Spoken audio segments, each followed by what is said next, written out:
my off center, probably. Yeah. At least for live. Yeah. Well, let me point the microphone at me now. There you go. Look at that. I can actually move over. I can get a little closer to Xavier. It's all right. Share love over here. Welcome to How They Got Hacked, episode 16? 15? 16. 16? 16. Jeez, I know. Happening fast. I know. It's moving fast. Life is moving fast. It's all right, though. I'm enjoying it. Anyways, Tom Lawrence, Xavier D. Johnson. Maurice Nash. who's got some stickers. Got some new, fresh DC313 stickers on there. There you go. All there right. you go. We are not that late. Only just a tad late. I said 5 minutes. I tried to tell the folks. You know what I'm saying? Yeah, you gotta tell them. So I'll actually show it. So it's my fault. These guys are actually here early, having a good time. Good time. And we were finishing the rewire of a network. So Oh, God. Are you about to give these guys anxiety? This Yeah. early in the night? yeah, let's look at this, man. Let's see. This is why we drink. This is why we drink. This is why there's beer. There you This is what we've been sorting out for 4 hours. Well, I got a team on site and then a couple remote people re-engineering this because it's a lot of mysteries. It's not documented. It's a lot of fun. It looks slightly better now than it does then, but it's the network's in rough shape there. But imagine that on a Friday. That's your Friday. That's your Friday? That's a Friday, man. Happy Friday. Yeah, Steve is still on site doing it, so he's still one of my techs is still there sorting this out. Steve. So he's not here hanging out. So, so it's definitely one of those things. We're not worried about them getting hacked because it's too complicated. We can't get it to work. So, There you go. all right. Anyways, Xavier has a book. Oh, he doesn't have it laying on a Oh, I table, don't. but we brought it up. We did. Yo, off camera guy, can you bring us the book, the prop from the Yeah, we got a book prop bag? over there. inside It's a my book bag right signed there. prop. Yep. It is a signed prop. Sign prop. So, Cult of the Dead Cow. I mentioned it last week that it looked good, and Thank you. yeah, look at that. Xavier has a signed copy. There I you do go. not. I did read it, but I don't have a signed copy By the author himself. by the author. So, Thank you to Akamai for bringing Joe out to Reinforce. Reinforce was a conference that was in Boston. It's the first AWS security conference. Boston, not the place that had their. Listen, I was in Boston so nervous. Like, listen, if they get ransomware while I'm here, definitely getting black bagged. We've predicted this. Not Baltimore. Unfortunately, I would have loved if it was in Baltimore because it would have been like next level ironic. You Let's know? make sure it's on. Oh, it's on. Sweet. You guys can hear me. I'm always excited if you can hear me. But yeah, seems like it's gonna be a good book. I haven't read it yet personally. I just got it on Thursday? No, Wednesday. Yeah. So definitely really cool. I lost my phone. The phone is lost. You guys keep going. I gotta find my phone. We shall keep going. So, Mo, what's your favorite conference? Well, the ones I've been to so far, I'll probably have to say B-Sides. B-sides. Because I actually learned at B-Sides. There you go. I actually learned something at B-Sides, so I'll have to say B-Sides. What B-si- about you? Oh, man. I think DEF CON just because, wicked shit happens there. Yeah. Like, stuff happens, right? Like, you go there, and it's, beyond just the talk. It's But besides DEF CON, of course, DEF CON is the You said the favorite. the You said epicenter. favorite. You're gonna. What do you want me to of give you course, another walk one? away with Another one? all kind of gems from DEF CON, but besides DEF CON, what's your favorite conference? reInvent. reInvent. Yeah. Okay. Which is bigger than DEF CON. Okay. It's in 7 hotels. They I've got never buses to shuttle you around. They got different food at every different hotel. So if you ever want to taste food at different fancy hotels, Yeah. go to reInvent because the lunches and the breakfast are going to be sponsored and catered at these special places like Cosmopolitan, like Aria. I was able to eat at Cosmo and Aria. I would never go to Cosmo or Aria. I'm lit. You know what I'm saying? Like, I'm happy off that. And Caesars. I would never be able to stay at Caesars, but, it happens. I don't know if they were at Caesars. Were they at Caesars? No, they were at Mirage, which didn't have. I'm not going to down talk nobody. They were at Venetian, too, which also has good food. Yeah. I But stayed yeah, at the Venetian before. that's a good conference. It's a logistical nightmare, but there's it feels like 1,000 talks. At Reinforce, there were over 400 talks, workshops, chalkboards, whatever you want to call them, like all of the different activities. There were like, it was like 400 on day 2. Wow. It was intense, man. The entire BECE, which is basically like their brand new convention center down in Southport, was just like filled. What are with some of the talks that you went to? Oh man, one of my favorite talks was by Volkswagen, the consultant that works over at Volkswagen, and how they were talking about their landing zone and how they evolved from their landing zone. Another one of my favorite talks was around how encryption is used at AWS. Okay. So there's a lot of stuff that is happening with your data just because it's inside of a platform, and just to know where the platform is in regard to using encryption, you know, and keys and whatnot inside of their own infrastructure and how they use it is super important, because you got to think this is literally built, Amazon is literally built on AWS, on its own web services. Right. So like you want to make sure that not only are your workloads protected, but like is your credit card safe? Right. Are your transactions safe? Is everything safe now? And like if you use services that are consuming this service, are they now safe? So like that was a really interesting talk. Reinforce is always fun. And then of course I went to a well-architected talk, because Ben Potter is like one of my favorite people, even though I've done well architected so many times. It's like you can never get enough of it, because I'm constantly pushing it. It's almost like I'm an auditor and that's my compliance regime. You get what I mean? Because I'm like, yo, we got to get well architected. This is how we measure well architected. Oh wow, I didn't need my phone. Lots of surprises today. I found mine over there. There you go. I'm in visual range of it, so it's knowing where things are. Tom's phone just texted me.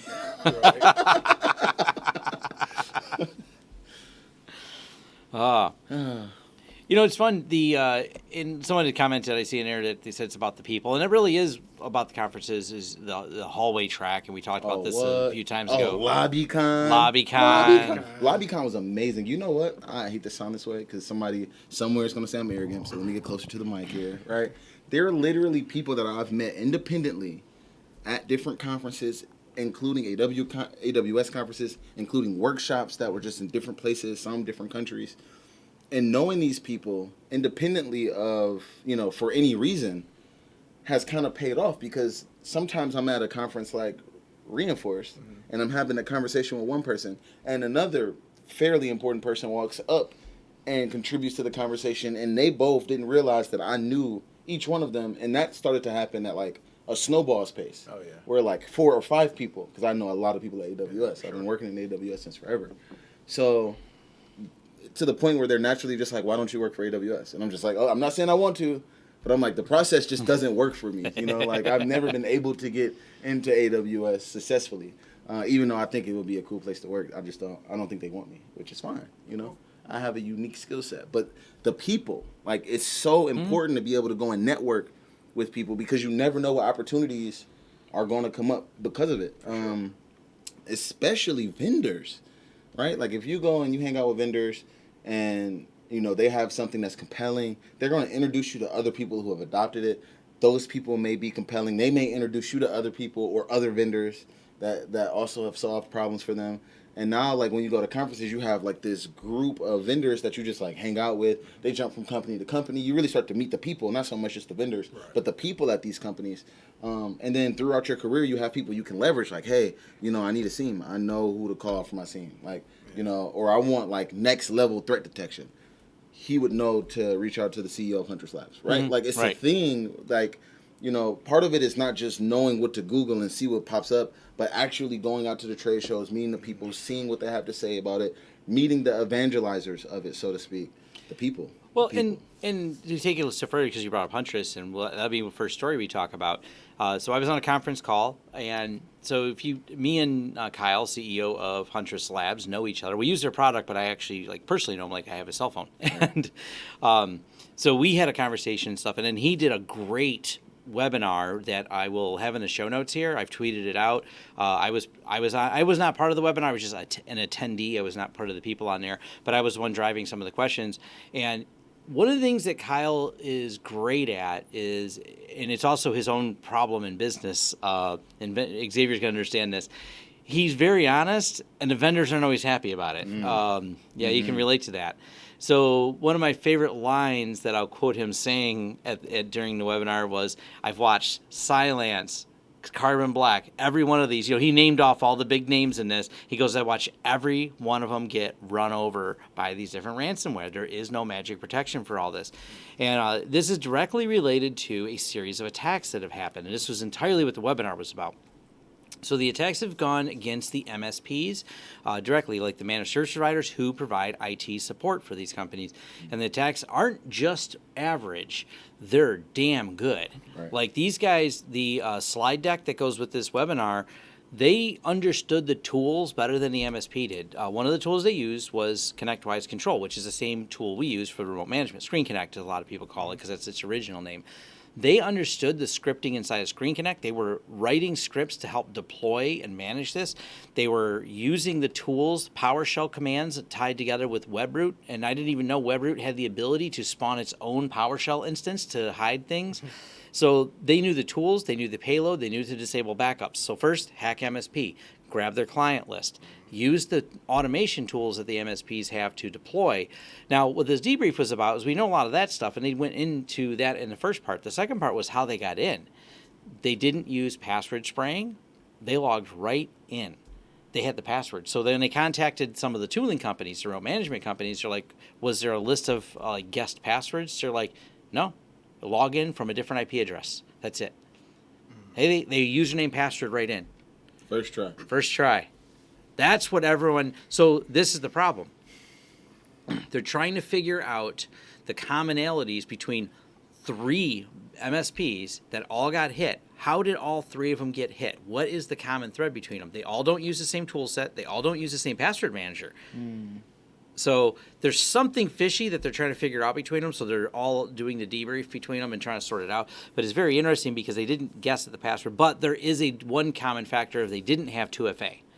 And that's one of the things that Kyle brought everyone back around to, because everyone started talking about port locking and better backups that can't be disabled and et cetera, to stop the ransomware. Because one of the MSPs was faced with, because they went and disabled the backups, it was paying $150K to get unransomed. There wasn't a choice.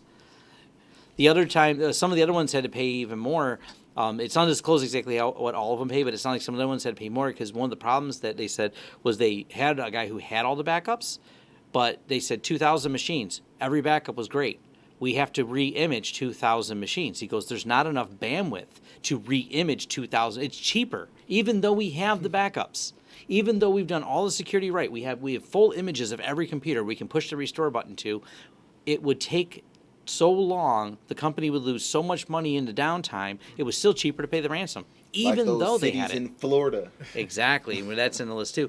So this is one of the concepts, and this is one of the things that Kyle swings around back to all the time. He's like, you guys are focusing on the wrong issues. Cool, you had the best damn backups, you had the best damn, whatever your opinion is of antivirus, but you didn't have 2FA, and someone walked through your tools and deployed this. That's where the mess happened.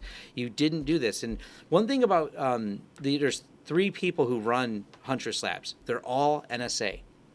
They were all NSA contractors. They all have a military background. But that training is what they talk about all the time. Anyone who you've watched gone through military training, what was the gentleman name that came and talked at DC 3 and 3? Mac. Same thing. When he was there, he talks a lot about how you go through your scenarios, you do your own internal testing, you think in this methodical way. It's all about process. You run through your process under a table talk. You walk through it each time. And they talked about how they do that all the time. And the best MSPs, the best people following security, do that same thing. And that's what everyone started focusing on the tools in the conference. All these other MSPs are in there, and they're not going, guys, you didn't stop them at the front door. You hoped all this backdoor stuff would work, all this other layers, but you screwed up at the front end on your business side. And that is the big takeaway I have from that webinar, but it's something I shared it. It's a great watch. Well, I should say this much. The first hour is a great watch. The next 45 minutes is some face palming of MSPs asking questions and focusing on the wrong topic. But they jump right into the slides and methodology. So watch it until you don't receive value from it anymore. But at least I would tell you the first hour of it's great. So There you go. because they do Q&A is why it went so long. Yeah, that's fishy. But it's a fishy thing, but it's obviously, I mean, we've seen the reports, we've seen the warnings. As a matter of fact, I think we talked about on the show here that the Department of Defense announced the MSPs are under attack. And they said this in January or February of this year.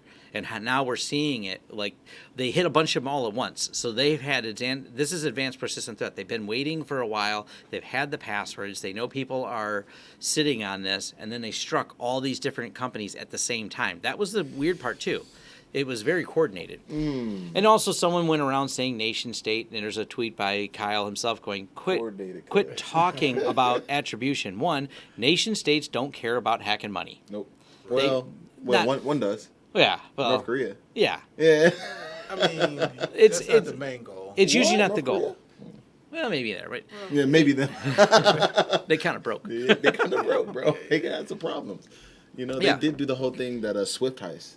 Yeah. Which opened up my eyes big time to how insecure the banking systems were. But anyway, Yes. Oh, I digress. Yeah, but this is one of those things. They are under attack. You have to be aboard. It even made me run through and audit things, and I found one thing that didn't have 2FA on it. It was a minor thing, but one employee didn't have it fully set up on it. And right away, we adjusted it. We do this. We table talk this stuff. I like to go through this scenario, and I drive my staff nuts with it, but it's worth it to me. I don't want to be that. I have a lot of keys in my kingdom, and if someone were to acquire my keys, I like that. I have a client, though, they asked what his plan was because he was pretty HIPAA out of compliant before we brought him up to speed. I said, what was your plan because you were so far out of compliance with all this stuff, running old Windows XP machines with medical records on it? He's like, honestly, I got a suitcase full of money and my passport's all up to date. Basically. He goes, that was my HIPAA audit plan. Basically. Early retirement, non-extradition country. I mean, that's an interesting. And then he met Tom, and Tom fixed him, and now We he got gets them to all retire set now. up, and it's nice. Right? So. He gets to use his 401k, right? And he gets to use his Social Security. You know? And yeah, and I've had people. I've talked to Xavier, and I've even had some of my other friends who helped set up some of my network here. I tested the network as they set it up, and then reverse things I've set up. I've had them test. Don't test it just yourself and assume you're good, unless you do that for a living and you are really good at it. Have someone test it. Have even some basic tests, even if it's not like an official expensive SOC audit. Just going through the basics and having someone that like an Xavier and. You don't have to go spend a whole 20 G's on a SOC audit, but at least going through the steps. And by the way, first, try to just apply the NIST rules. Run through the list. Those are open and freely available. Run down a list. Are you compliant with these? There's some good strategy tips in there. And CIS. Yeah. Start with all those basics like that and get through. So that's my little rant about it, but it's one of those how you keep from getting hacked. That's our tip from that. Tip for the day. Because it worries me working in this space, and it's one of those things like, should I just do something different? Right. Like, man, all it takes is one person to get a hold of the keys, and that's like he probably has a suitcase full of money and his passport up to date. I'm not saying. Allegedly. Allegedly. It doesn't seem like a horrible plan. Right. I mean, if you're a hacker, you potentially want to do that anyway. Mm-hmm. That too. Yep. So that'll be in the show notes. So Florida, we mentioned there was a city in Florida that paid the ransom. Florida. Yes, because everything fun always starts with a Florida man. Oh Lord, Detroit man is way scarier than Florida man. Very scary. Ooh. Well, Detroit man's a scary thing. The Florida man is just a facepalm of dumb that Yeah, happens. there you go. So he's something fun. Well, and this is interesting because over here there was another Florida city hacked and pays $460,000 in ransom. Now. This is different. We can't even keep track of them. I forgot the last city that got hacked, but Riviera, and then this is another one in Palm Beach County. Anyways, yeah, more than one Florida city.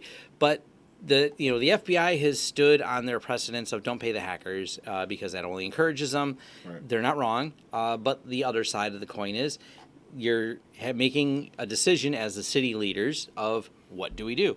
Do we do like they did in Baltimore and pay $16 million rebuilding the city, or do we spend $500,000 and it actually is a saving for the taxpayer dollars? So, Yeah, and they had everything broken. I mean, they had phone systems down, 911 was down. You had emergency services. And then here's where you have to rationale this a bit further of, all right, 911's down. Someone dies because our emergency service didn't send a fire truck, For a didn't send an measly ambulance. $500K.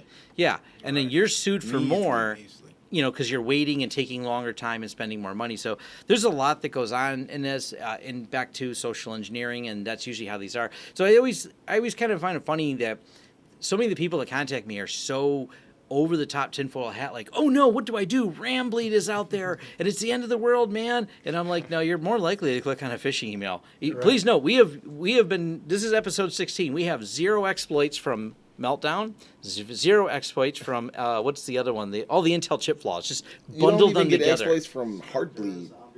Zombie load, Heartbleed. Pick your favorite hardware exploit and you'll notice Spectre. And you'll notice we have used 0 of those as the methodology for attack. It's dumb old phishing Password email. spraying.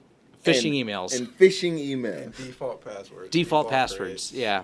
Like, wow, guys. So that's Wow. always my reminder of No, a we lot of can that. go find some hardcore hacks for you guys. But these are the ones that are working all the time. Oh, low-hanging fruit. Come on. Until we've solved the problems with those, if you are unfishable, they've done everything, like they tried, you're just like, man, I got it, I'm onto you. They move on. They don't try to attack your hardware. They're like, you seem to be a difficult client. Don't worry, there's more. Right. It's about low-hanging fruit. But I will, where is it? Naked Sophos. And I will bring this up because I had the same opinion, and now there's an answer for this. For the people calling me panicked on this, which I thought was weird, Tom, do a video on this. Time I do a video on this specifically, but I was waiting. So, RAM bleed prohibited. Serious security RAM bleed attacks blunted by the OpenSSH way. And it's kind of neat. What they did was kind of clever, and this is right up by Sophos on there. They took and basically obfuscated the key when it's in memory. So now it's harder. And by the way, the parameters for RAM bleed are, 1, knowing that you have an SSH key.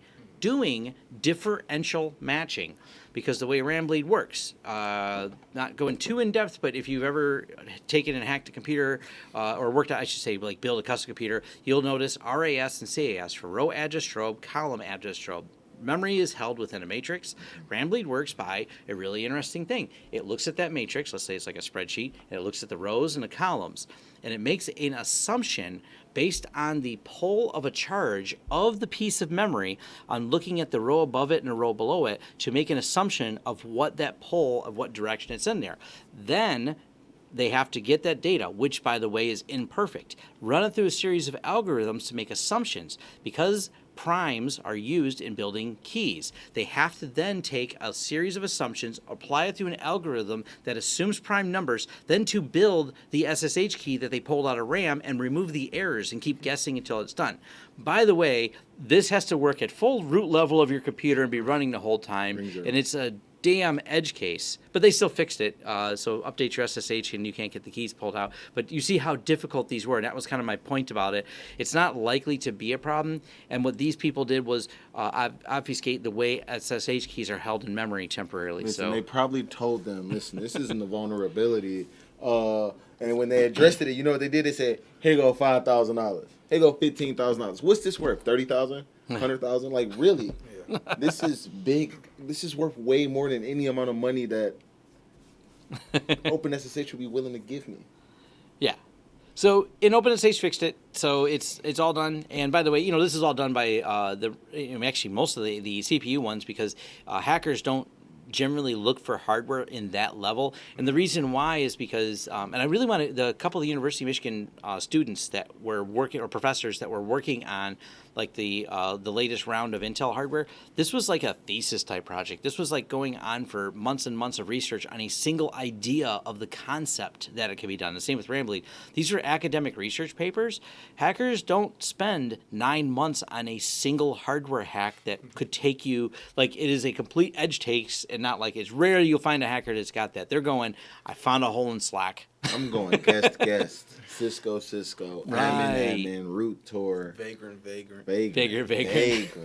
Ooh, I'm sick So, of the vagrants. but it closes the loop on it, is how I feel on there. We've closed the loop. We've seen the bleed. We've seen a fix. it's not. I somehow doubt. Now there are times when we find interesting things like the TCP SAC. That's obviously being actively exploited. Get your kernels patched. We obviously see exploits with the Blue Keep? RDP. Yeah, Blue Keep with RDP. That's a mess. The XM is in full gear, screwing up people's mail servers because it takes 7 days from the time of starting exploit till time of exploit because it has to wait for the mail to time out and execute the commands. Every few days, you gotta wait a week to know if your hack worked. But it's been a couple weeks. Shit's broke. Shit's working, man. There's a lot of those attacks out there. So those ones are serious. But yeah. Yeah. It was a good read anyways. Now, this isn't exactly hack, but I only bring it up because people thought it was a hack. This is levels of stupidity that you almost can't believe are true. And BGP super blunder, how Verizon sparked a cascading catastrophic failure that knackered Cloudflare, Amazon, etc. And I love Verizon, by the way, and I'm so sad they did this. I'm not a fan of Verizon, but It can happen to the best of them. No, this can't happen to anyone. You have to be so stupid. So the short of it is this: a small little steel mill in Pittsburgh that does have their own BGP block. I believe it was a steel mill. Anyways, small place in Pittsburgh. When you announce a BGP route, you announce that I own these blocks of IPs. Well, the company was using a BGP optimizer.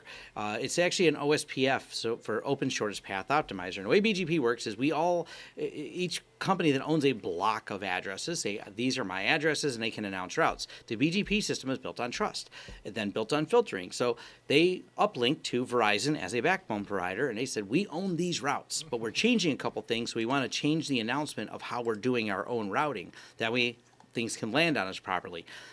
Slash here, slash there. They hit an optimizer button and said 2% of the internet now belongs to this little place in Boston. They announced they own that much of the internet. They don't. But because Verizon has no upstream filters and Verizon's a backbone, they accepted the routes and rebroadcast them to the greater internet. No filters. Those routes included companies like Cloudflare. So this company made a declaration that we own the route to Cloudflare. Verizon goes, okay, and then pushed the route out to the greater internet and broke the internet. And then Verizon chose not to answer the phone, as I understand, and not to respond, and to not immediately fix this. Now, there's a couple things going on. Immense amounts of stupidity. There's no way you can't say this because questions are asked. If someone said they owned a route that is clearly not theirs, what kind of filtering are you doing? And it's mind-numbing. Like, it's just how Verizon didn't catch any of this. But from what I've studied, this is how most BGP attacks occur. Yeah. And, well, this is an attack. This is It's a mistake. It's a mistake. But everyone thought it was Iran attacking because that's also how you day after the Iran attack announcement. You put up a fake block and say, hey, I can make the route faster, and everyone just says, okay, and starts sending you traffic.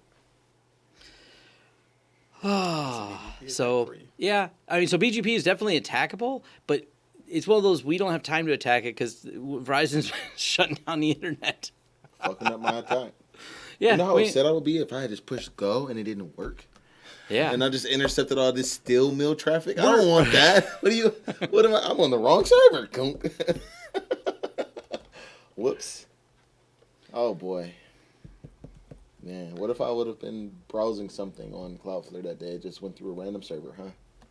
Yeah, Awesome. all that just was seen by someone else. Thank you. Everything. Appreciate it. Everything. I'm a steel mill now. Yeah, so it was a disaster of epic proportion. That's the only way I can really describe that. What are you going to do? Next one I have on the list here. So this is an interesting edge attack that I've brought up before. And this is part of the problem with people who use common passwords and everything else. And it's an EA Games vulnerability. And I bring this up because this has been a vector of attack before as well. Did you guys see this article on this? Yeah. I brought this up to a friend who has a dev job who was playing games on his laptop. And it's like, isn't that your work laptop? He goes, yeah, it's the everything laptop. I'm like, oh, God. Like, at least dual boot or something. Like, there's a reason. Like, my laptop's too slow to play games, and that is to keep Tom from playing games on here. Like, that's There you exactly. go. Well, I gotta admit, I play Tetris and Bash once in a while, but it's Tetris. It's open source. It's compiled on the computer. It doesn't go out to the internet. I'm not worried about someone hacking my Tetris. Yeah. You got to do something while I'm waiting for routes to arrive and customers to get their circuits turned back up when I'm on site. There you go. But this is one of those things you got to think about, and this is why you have to maintain, if you want to maintain operational excellence, you got to keep separate machines for different things. But yeah, it's kind of a list of some of the vulnerabilities found in the different gaming systems and stuff like that, and yeah, it's bad. So big gaps. These companies are really focused on the gaming aspect and rolling these games out as fast as possible, but that doesn't mean security. I do have a gaming computer that nothing work related. I don't even log in my email on it. Matter of fact, I take remote control of it to put the passwords in because I have high entry passwords and I don't even want to LastPass on it. So what I do is I log in remotely to my gaming system and I paste in any passwords to log into things from my other computer where I have the password saved because I'm so nervous because I don't trust any of these gaming companies loading crap on my computer. Yeah, EA been getting hit for a while.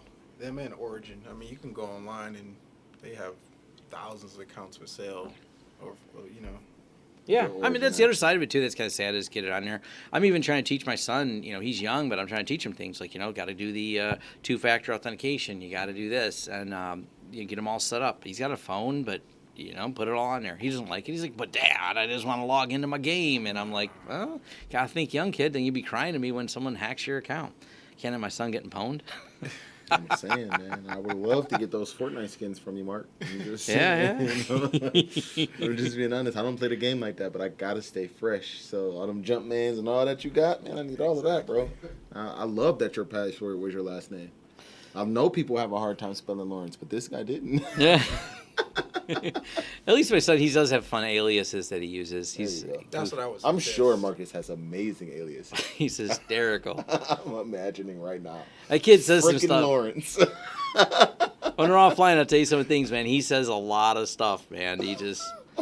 My son's on the borderline of not safe for work all the time. He knows how to ride the He's line. in school and he's not safe for work. Yeah, exactly. 13 years old and he's saying some shit, man. It's hilarious. He does make us laugh. He is funny. I can't wait to hang out with that kid when he gets older. He's going to be Man, fun. I'm telling you. I was 7 words away from being Aren't we all? and I think this is actually a good thing. We're all 7 words away from being spearfished. I'm like continuously spearfished. Yes. So 3 weeks ago, I received a very flattering email from the University of Cambridge asking me to judge the Adam Smith Prize for Economics. Dear Robert, my name is Gregory Harris. I'm one of the Adam Smith Prize organizers. Each year, we update a team of independent specialists who could assess the quality of the competing projects, blah, blah, blah. And by the way, if you look at this URL, this is an important aspect of this. Our colleagues have recommended you have experienced as a specialist field. We need your assistance evaluating special projects for Adam Smith Prize. Looking forward to you. Now, we'll go a little bit more context. I like that he adds here at the bottom. I wouldn't say I'm an expert at economics exactly, but the university's request wasn't that surprising. I do have a subscription to The Economist, and I do understand why, very roughly, how the central banks see it interests me. I've read Capital in the 21st Century. He kind of goes on about this. He actually has a very educated background, but it's just not in economics. And he started doing what Xavier would do if he received an email like this. We start looking at people. I wonder if this URL is still up. We can look at it right now. Oh. So if we look at the base of the URL. No, wait. Go to Anon. Okay. No, I'm not worried about that. No. This is legit. That's the thing. Oh. That's the part that's important. This is Cambridge's site. Open redirect or something? No. They actually had hacked into there. So the base URL was actually valid. That's why I pulled that up like that, not this. I believe the other part's probably broke, but I'm not going to open it. That's why I only went. The base is a legit URL. So if you were in your head want to walk through getting hacked, go, okay, I'm going to check the base URL. It's not some misspelling typo. And he opened up Incognito. He went through a lot of this stuff. So it's kind of interesting. So as he goes through here, he actually replied and they interacted back and forth with him. He was still suspicious. And only because he opened it in a different browser.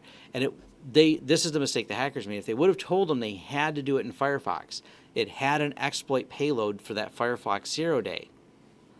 That's what they were after. So he was very targeted, very spearfish, very close to getting hacked. And I'll leave links. You can read the entire. He goes through pages of this, of everything he did, all the back and forth emails. It's in depth and it's very fascinating. Because this could happen anyways. Here's a guy who's going through the steps I would have advised them to go through. Check the base URL. Make sure it's not, oh, yeah, this is definitely Cambridge's site. Cambridge. You think, okay, they're doing security. They're university. I mean, whatever. Anyone can have a spoofed URL. But still, it passes at least a few of the smell tests. And he did visit the site. But like he said, like Xavier right away, open it up. And one of the things I even do on here, matter of fact, I could probably show this. When I open up Firefox on my computer, and I'll show you. This is one of the things I do. Besides the fact that I'm running Parrot, everything is sandboxed. Whoops. One of the things I do is I have client profiles, or even I built a special client profile under Proxy 9050 because I was using Proxy Change to pivot into a network. I have a whole bunch of different profiles. If anything is suspicious, they're open to a profile I either create and destroy, but everything's also sandboxed on Parrot to do any testing on this. I never open up whatever my browser with any type of sessions logged in is. And those are like further steps that I take when I'm checking out URLs for clients and things like that. It's extra steps. But I thought this was a good read. It was a good write-up because the person followed advice that I would have gave them. But it's going those couple extra steps even beyond that. Even spinning up a Tor browser to do it might not have been a bad idea either.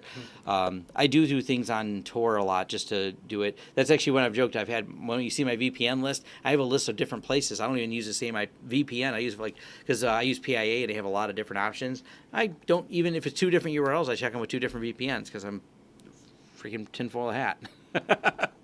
So it's interesting, though. I thought it was cool. It was an almost got hacked again. We don't have as many hack stories today. We actually got some good almost. Listen, that one right there is like really, really spooky. Like I'm trying to think to myself, like how would I have not gotten hacked? Well, yeah, think about this. Because I'm the guy who would have opened that up, like did the exact same thing that you did, and then went to it in Firefox. Well, and think about this, and maybe someone was flattered. That would have been game over. And maybe someone would think about Xavier and want to flatter him and say, hey, we'd love to judge this hacking competition here. We've seen you in all these events because you're publicly known. And then you go, I'll click on that. Yeah, you're going to fly me out there. You're going to feed me. I'm going to get a hotel room. And all I got to do is click this link. It's so quick to let your guard down. Social engineering, man. So I told you at the first episode, Mo's the scariest guy sitting at this table. Because, what the fuck do you do, right? You don't, what the fuck? Mm-hmm. Right? It's a real legitimate website. If you go to Facebook and you log into Facebook, and all of a sudden you didn't log into Facebook, you're going to be kind of like, whoa, but I log into Facebook all the time. I don't understand. What did I do wrong? Mm-hmm. Yeah. So that's the most famous hacker, Kevin Mitnick. He'll admit he's not the best code guy.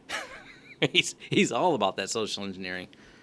So, yeah, it's something to think about there for sure. What else did I have? I didn't have a lot of other hacks. I did not have time to pull as many as I wanted. Did you guys have a couple of them? This week, it's basically just a lot of ransomware attacks. I think an airline got hit with a ransomware attack. They had to send home, Yeah, an airline, but I will bring this up. I didn't have it in the list. I forgot to drop it in here, or did I? NASA got hit. Well, NASA they found it. They found it. So if you didn't hear, the NASA, I think it was a JPL lab, the Jet Propulsion Lab, they had a Raspberry Pi that was present for a year in their network. Mm-hmm. Yeah. Was it an actual hack, or was it just something someone? That's a hack. Well, that's unauthorized access to the network. They exfiltrated data. They're being vague about. They admit it was there. They're being vague about it because I don't think they know. And this conversation may have come up when you don't have a tool to tell you what data was exfiltrated from your network. You really don't have an idea. Even if you found the Pi, if you weren't watching your network traffic, you don't understand what was exfiltrated. You don't have a proper DLP, data loss prevention policy, or egress monitoring to understand what was taken. Even if it's just DPI, right? Would DPI even get them closer? It might. You would notice it. It would just say HTTP World Wide Web. Yeah, exactly. You see all the Facebook traffic. And then it goes Tor.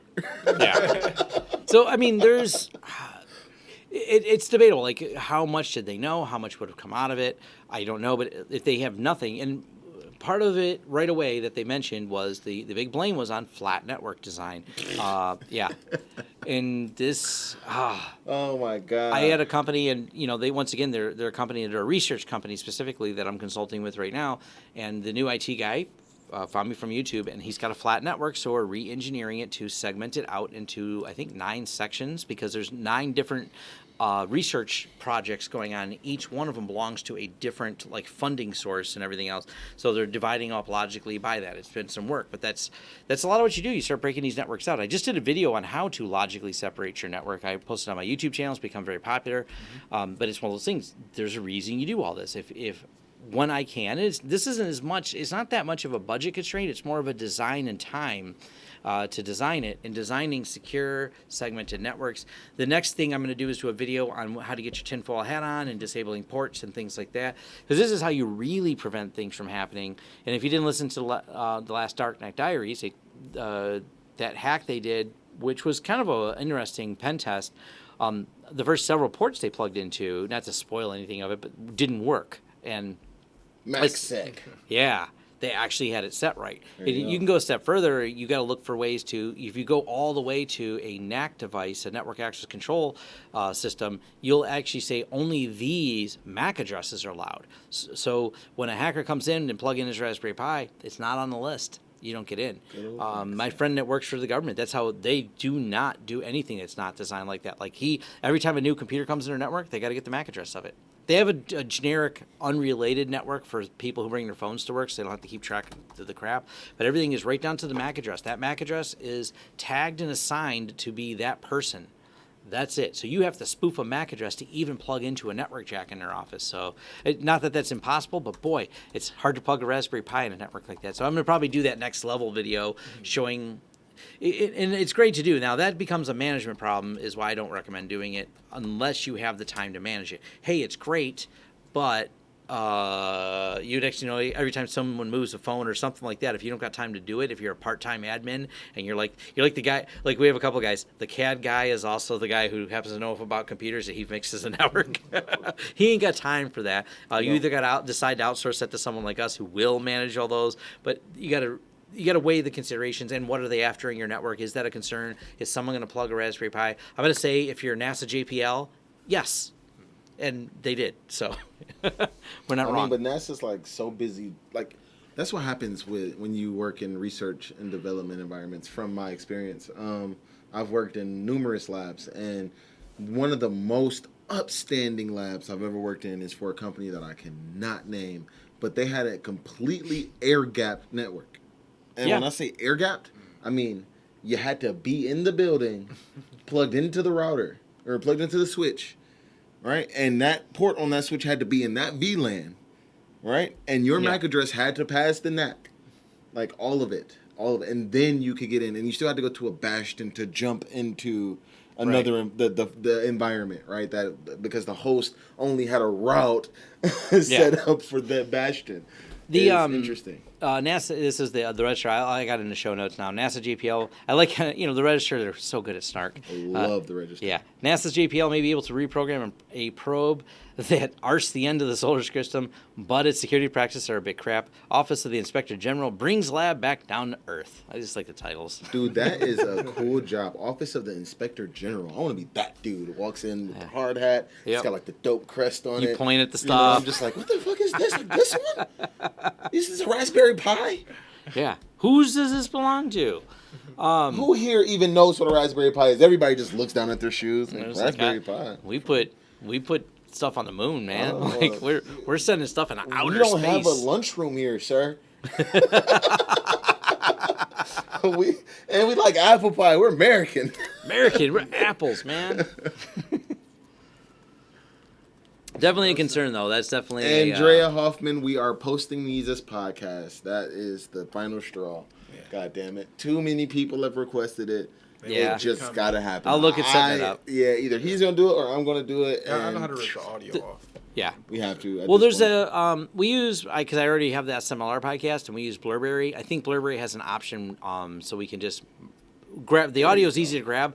Matter of fact, someone has a script posted to this morning in r/data hoarder, and that's his Reddit that's his subreddit. Dude, he literally founded it. Yeah. He is the data hoarder. Did you see? Have you ever been to Data Hoarder? Did you see the one they posted for YouTube Downloader Today? Oh yeah, I've been. So well, this guy posted a really good script for YouTube. Where I didn't know. I never thought about this. So I use YouTube Downloader whenever I want to archive or save something off YouTube.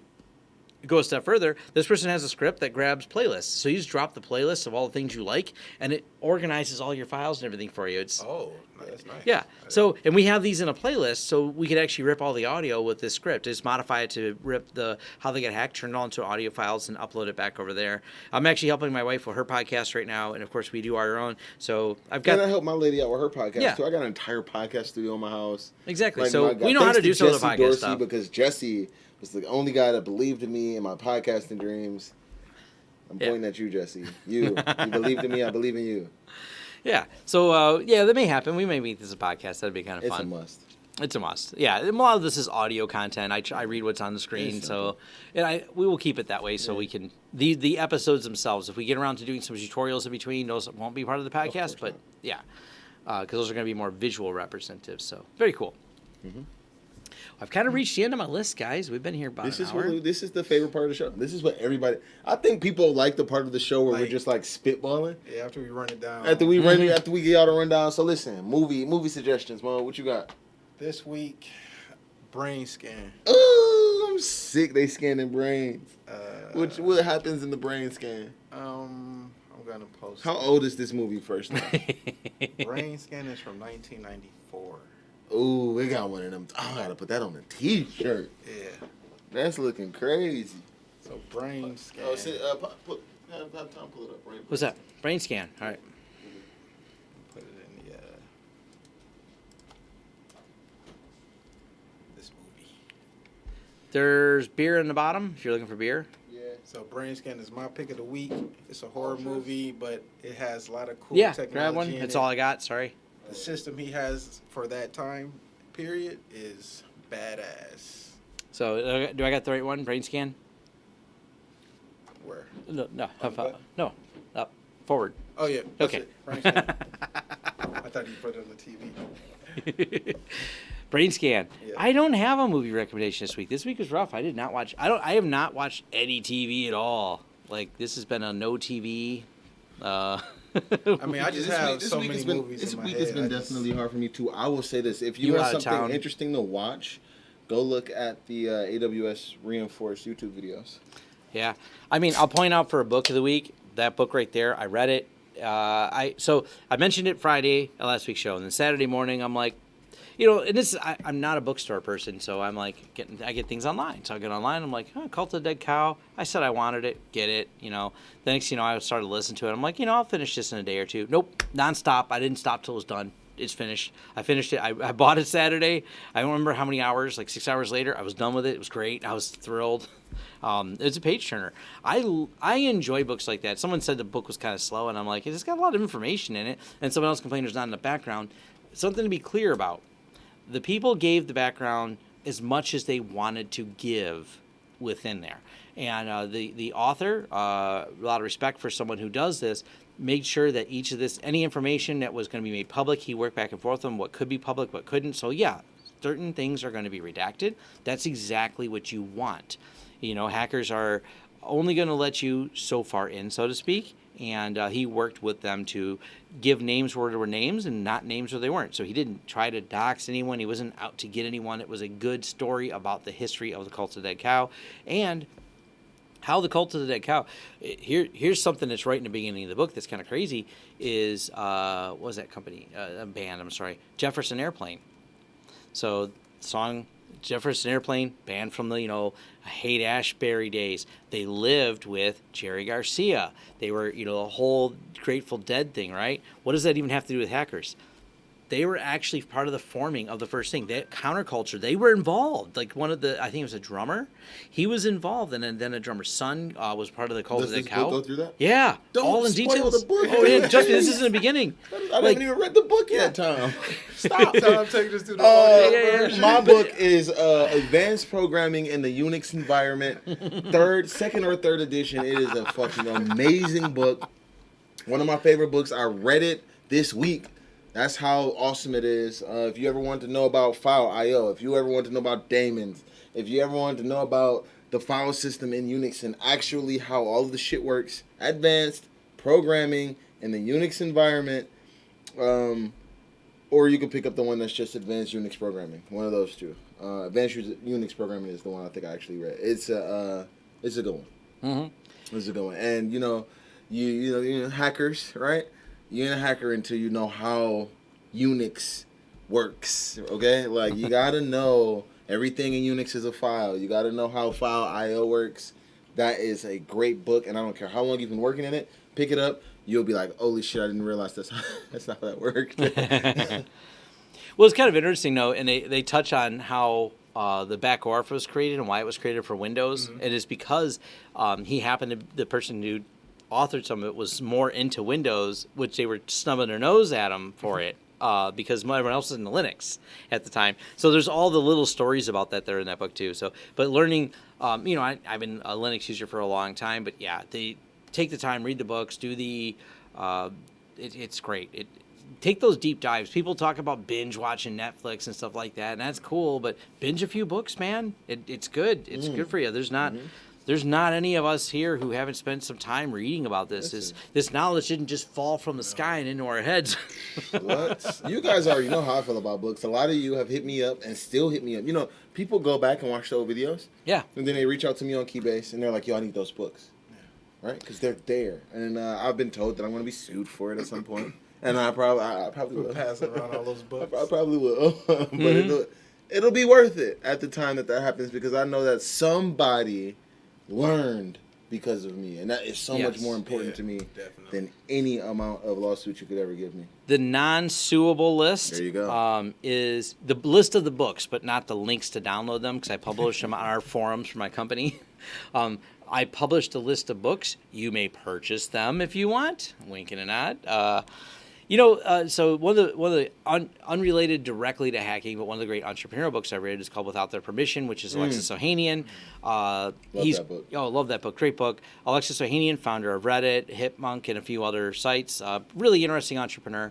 But one of the things I liked is someone had commented at a college. So he was doing the college tour for the book thing, and he commented, "Well, what if I can't afford your book?" And he's like, "Then download it." Like, he's like, Done. "You're not gonna hurt me, dude. Like, Done. I'd rather you read it and have not read it. Like, this is what I also have a signed copy of that book. Yeah. Where he drew the Reddit man himself for me inside the book. And I walked up to Alexis Ohanian. He came to shout out to Delane Parnell and Haj Flemings. They put together this thing called Brand Camp. They brought Alexis Ohanian. At the time, I was working at a startup, pitching, going hard. I walked up to him and I was like, "Listen, I want to be the reason why you go to sleep at night." I mean, you don't go to sleep at night. Excuse me. I was like, "I want to be the reason you don't go to sleep at night." And he was like, "Well, you don't have to get shit done." He's like, "What do you want me to write in your book?" I'm like, "Get shit done." And so he wrote that down for me. Yeah, Alexis Ohanian is just a wonderful person. Super cool dude. Yeah, and he narrated the book if you get the audiobook, and I listened to it. I was on a road trip, and I got the audiobook as soon as it came out. As soon as I found that the audio version was available, I listened to it because his inflections, narrating, it was great. So I tweeted, tagged him right away. I'm like, "Dude, love the book. It was great." He says, "How's my voice?" I was a little nervous about doing it. I'm like, "You're Alexis Ohanian. How are you nervous about doing it?" And then it's a good reminder, and he's very good at reminding you that he's just another person like any of us. And you know what? To piggyback on that, I remember Aaron Swartz. Like when I first got into the hacker community, like that was like one of my first famous friends. I got a lot of famous friends now, but that was like one of my first ones. And like, he's just a normal fucking person. And I hate the fact that I have to say was, right? Like rest in peace to him. He had a hard road, like a hardcore hacker. You know what I'm saying? He was a hacker. But like to meet Alexis Ohanian, his partner in business, right? They both founded Reddit. You get what I mean? It was just like interesting. Of course, I mean, Aaron Swartz made RSS. So Yeah. there's nothing better than fucking RSS. I'm going to drop this in as my book recommendation, The Internet's Own Boy. Movie recommendation. It's technically a movie/documentary. It's about his life. Very interesting, very fascinating. Definitely worth watching. You can get it for free on YouTube, so you don't got to try to hunt it down or anything like that. It's called The Internet's Own Boy, and it's all about Aaron Swartz. So great documentary about his life, his history, and his involvement in technology. So absolutely great. We got somebody saying, "Well, why don't we boot up some old legacy servers once a month just to keep the fields alive?" Yeah, I think we just did that. 2-3 weeks ago, we booted up a computer that was running Windows 2000? No, before it was pre-2000. Pre-2000? It was 95. 95? It was Windows 95. Yep. It's over there on the shelf. It's Steve's auntie's computer. Yeah, Oh, that's right. There we Yeah. go. And the chime when it came, from when it booted, it booted almost faster than some modern computers, which was sad. And the noise it made, that shit just made me feel so good. And then when it came on, it made that Windows 95 tone. Yeah. And it was like a whole. That's when they had a whole chime. Like they had somebody going crazy on the keyboard, didn't they? Man, Yeah, it was a nice little diddly. it was like, woo. Yeah, it did the little thing, didn't it? I was like, man. Then it did it when we shut it down. Yeah. That was elegant. That's a hell of a thick computer. It's bigger than this book. That's when Like, Windows. it's thicker than this book. I mean, it's a laptop from like 94, 95 apparently. Yeah. Windows was making a statement then. That was it then. Yeah. I was trying to find That was it. the epitome I have of a operating systems. client still running OS2 Warp. Ooh, so I know some factories at an undisclosable company that's running some very old OS2 Warp equipment that looks like there's been the most cigarette smoke blown on the plastic. Like it's running in the original, the stuff has just been there, and like some factory guy every once in a while has got to like Control-Alt-Delete, fucking hold it and reboot the machine or something. I think I may have an Apple IIgs still. That still boots up. I say we should all take a trip out to Seattle and go to the computer Museum? Yeah. They got some beautiful shit where you can like, still use like a punch card. Like I've never used a punch card computer. Have you ever used a punch card computer? I've seen them. I've actually, when I was at the BSD meetup, we used one of the pin ones. It was before punch card. It was a machine used by a medical billing company, and it has all the pins on it. It's actually really slick. There you go. So I got to play with that. I can't find a picture I had of that. I think it's because I can't remember where I was in Detroit, so it doesn't. I have all my photos tagged. Can I look for OS2 Warp? Does it find it? No. Anyways, I do. There is a client we have running OS2 Warp that machines wood.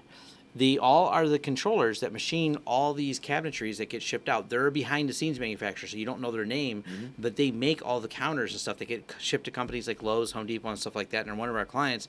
And it's interesting because it's not really you can probably point out security vulnerabilities, but you can also point out the fact that they're just not online with it. It cuts the same parts all the time, so that they're not even networked together. So there's not much of a hack on them, but that's kind of funny. And one of our clients over in Dearborn, their laser etcher runs Windows 95. Wow. So there's a machine being controlled by laser beams. It's the controlling laser beams that's running Windows 95. And this is literally what Yeah. Bill Gates meant when he was selling it to begin with. Like it's a business computer. Like, you We can see run so your much entire legacy business stuff. run off of it, right? We see so much legacy stuff. And if you like just have a good firewall and maybe some network intrusion detection, you might be able to put it on the internet. But I don't even know if some of the shit even has like browsers to explore. Like you can't get a Windows 95 internet browser, can you? Does What is it, Netscape No. or something? Netscape work? I don't know if Netscape works Does in Netscape 95. work? IE5? IE5? Yep. Oh my god. IE. Oh, the piece There's of no paper way there with was an the E on IE. it. Oh no, Yes. bruh. I was browsing on Windows 95 with IE like 4 or 4.5 or something. So Windows 95 IE4, it's our off-camera friend over here. So yeah, it's been around for a while. Sheesh. So, All right. That's nuts. Do we have anything else for the? I was just gonna share with them. I don't have a lot of old computers, but I have a lot of old video game systems. If they want to see that, I mean, I have like a Atari 2600. Everything I own is 7200. post 2014. I have a Vex. It's almost like I lost my entire life in the I have fire. a Vectrex. Check this out. I have a Vectrex. All of my shit is literally like less than 5 years old. I have a working. At some Vectrex. point, I just shed everything. It was just like, no, Mhm. So, I'm yeah. done. I'm out. So if you guys Pulled want the to see some ripcord of that on stuff, it. let me know. I will share it with you. Yep. All right. Do we have anything else? We're good. I think that's it. All right. I'm gonna leave you guys with something real quick here. So I was somewhere. I was actually I was allowed to be where I was at, and just not at a client. This is completely we'll just say a medical related facility. Does that say ADS refrigerant? Actually, it does. It may. Hey. But what's interesting is keep locked at all times. I'm in the room by myself, so I'm goofing off Yeah. because I'm waiting, doctor's place. And I'm kind of like all the files are in there. Keep locked at all times, but they leave the key in it. So, but it is locked. They got the little thing pushed in a little bit. So I just kind of laughed at this. Yeah, keep it locked. Just leave the key. Keep it locked, but don't worry. Don't take the key out or anything, but do keep it locked. Everyone's patient files are in there. I'm not saying how I know that. I'm saying maybe I know that. Allegedly. Allegedly, this is a file cabinet. I did ask when they came back. I couldn't resist. I said, "Is this a key in here all the time?" They said, "Yeah, keeps us from opening the drawer to get it." Oh, okay, cool. Well, there you go. Yes.